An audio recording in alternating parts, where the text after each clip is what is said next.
గమనంలోకి తీసుకుంటే అసలు లాక్డౌన్ అనేది ఒకటి ఉన్నట్టయితే ఒకటి భావిస్తుంది. మనం ఆల్మోస్ట్ సాధారణ ప్రక్రియ కొనసాగుతున్నట్టే భావిస్తున్నాం మనం. టు బి ఫ్రాంక్, ఇలా బస్సులు కూడా ఆరంభమైనాయి. ఇలా ప్రభుత్వం చెప్తుంది ఇలా కరోనా అనేది ఏదైతుందో ఇది అంతమయ్యేది కాదు, మనం సహజీవనం కొనసాగించాలని చెప్పని. మరి ఏది ఏమైనా కానీ ప్రభుత్వం బాధ్యతారాహిత్యంగా మాత్రం బెదిరారు. కరోనాతో సహజీవనం చేయడం తప్పనిసరి అయినప్పటికీ కూడా ప్రభుత్వం బాధ్యతారాహిత్యంగా మాత్రం బెదిరవుతుందని చెప్పండి. దాన్ని నివారింపజేయడానికి ఏం చేద్దామని చెప్పండి, దాని గురించి ఆలోచన చేయండి. మీరు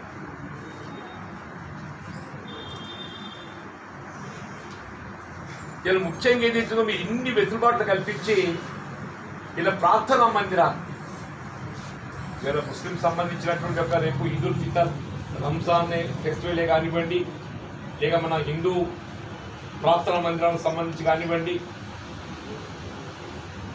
ఇలా క్రిస్టియన్ చర్చిలకు సంబంధించే కానివ్వండి, ఇలా ప్రభుత్వ ఆలోచన విధానం అనేది భౌతిక ఎద్దడి పాటిస్తూ ఇలా మందిరాలలో కూడా ఏదైతున్నదో ఏ విధంగా దర్శనం కల్పిస్తే బాగుంటుందో కొంత ఆలోచన చేసుకుంటే గమనిస్తుంది. ఆ భౌతిక ఎద్దడిని ప్రధానంగా తీసుకొని అనుమతించడానికి పరిశీలిస్తే బాగుంటుంది అనేటువంటి ఆలోచన. ఇప్పుడు ముస్లింస్కు అతి పవిత్రమైనటువంటి ఈద్ ఉల్ ఫితర్ రంజాన్ ఫెస్టివల్ ఏదైతుందో వాళ్ళ సంవత్సరానికి ఒక్కసారి వస్తుంది. ఇలా వాళ్ళు ఏదైతుందో ఈ రోజా పీరియడ్ ఇలా ప్రస్తుతం దేశంలో ఉన్న పరిస్థితులు దానికి అనుగుణంగా వాళ్ళ బాధ్యత ఏదైతుందో భౌతిక ఎద్దడి పాటించడంలో భాగంగా వాళ్ళ ప్రార్థనా మందిరాలకు ప్రవేశం లేకుండా వాళ్ళ ప్రార్థనలు కొనసాగుతారు. బట్ ఈద్ ఉల్ ఫితర్ ప్రత్యేకత ఏంటంటే దీనికి ఓపెన్ ప్రేయర్ చేయడం అనేది దీని ప్రత్యేకత. ఓపెన్ ప్రేయర్, సామూహిక ప్రార్థన. ఈద్ ఉల్ ఫితర్ యొక్క ప్రత్యేకత ఏంటంటే సామూహిక ప్రార్థన.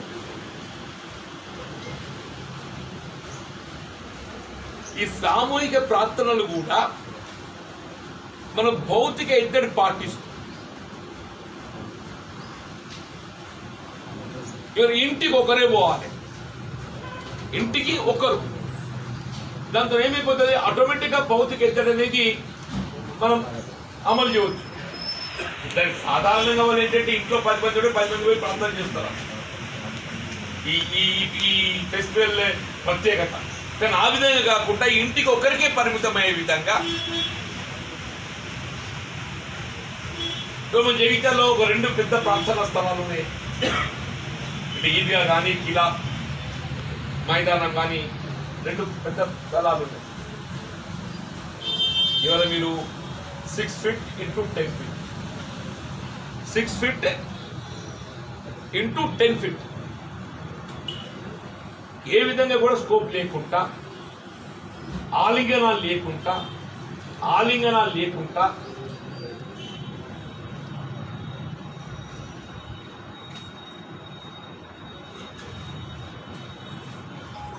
కొన్ని ప్రత్యేకమైనటువంటి ఒక నిబంధనలతో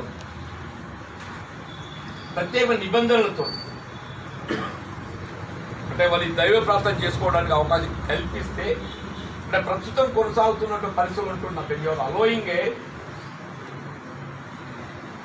అన్నింటిని మనం అనుమతించగలిగినప్పుడు దైవ ప్రార్థనల పట్ల కూడా కొంత సానుకూలత ప్రదర్శించడం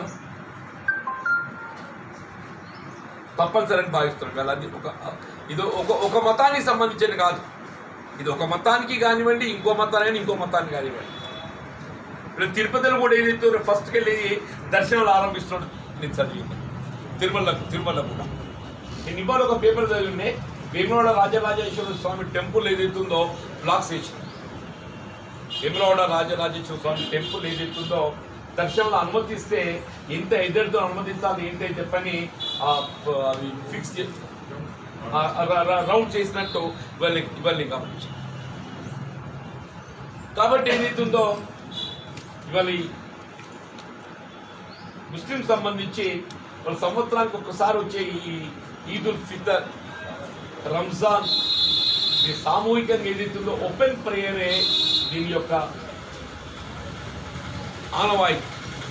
దాన్ని మత పెద్దలతోని జిల్లా అధికారులు ఏదైతే రెవెన్యూ కానీ పోలీస్ అధికార యంత్రం కానీ చర్చించి అనుమతి ఇస్తే బాగుంటుందనే ఒక భావన నేను వ్యక్తం చేస్తున్నా. దీన్ని పరిశీలించాలని చెప్పని, అట్లాగే ప్రతి సంవత్సరం ఈ రంజాన్ ఫీస్ట్ విందు ఇవ్వటం అనేది ప్రభుత్వ పరంగా ఆనవాయితీ చెప్పుకుంటారు. ఇవాళ ఈ రంజాన్ ఫీస్ట్ దాన్ని కల్పించే అవకాశం లేదు, రంజాన్ ఫీస్ట్ కల్పించే అవకాశం లేదు. కాబట్టి ఇలా రాష్ట్ర ప్రభుత్వం ఈ రంజాన్ ఫీస్ట్ మీద ఏదైతే మీరు నిధులు పెట్టిస్తున్నారో ఆ నిధులను ముస్లింలలో ఉండేటటువంటి నిరుపేద వర్గాలకు ప్రత్యక్షంగా కుటుంబానికి ఒక 1000 రూపాయలు కట్టమని ఆర్థిక సదుపాయాలు అందింపజేయగలిగినట్టయితే, మీరు గతంలో ఏదైతున్నదో ఒక్కొక్కరి మీద 1000 రూపాయలు ఖర్చు పెట్టింది. గతంలో ఫీస్ట్ పేరెట్ట ఒక్కొక్కరి మీద 1000 రూపాయలు ఖర్చు పెట్టిండ్రు, 500 1000 రూపాయలు ఖర్చు పెట్టిండ్రు. కుటుంబానికి ఒక 1000 రూపాయలకైనా నిరుపేద వర్గాలు కల్పించగలిగినట్టయితే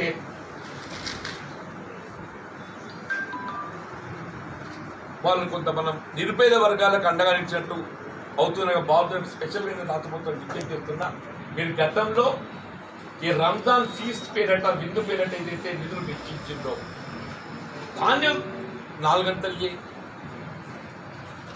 ప్రస్తుతం నెలకొన్న ప్రత్యేకమైన పరిస్థితులలో ప్రత్యక్షంగా విందు ఏర్పాటు చేయడం సాధ్యం కాని పరిస్థితులలో నిరుపేద వర్గాలకు ఏదైతుందో ప్రత్యక్షంగా ఆర్థికంగా సహాయం అందింపజేయడానికి చర్యలు చేపడితే బాగుంటుందని కూడా కాంగ్రెస్ పార్టీ పక్షాన్ని విజ్ఞప్తి చేస్తుంది.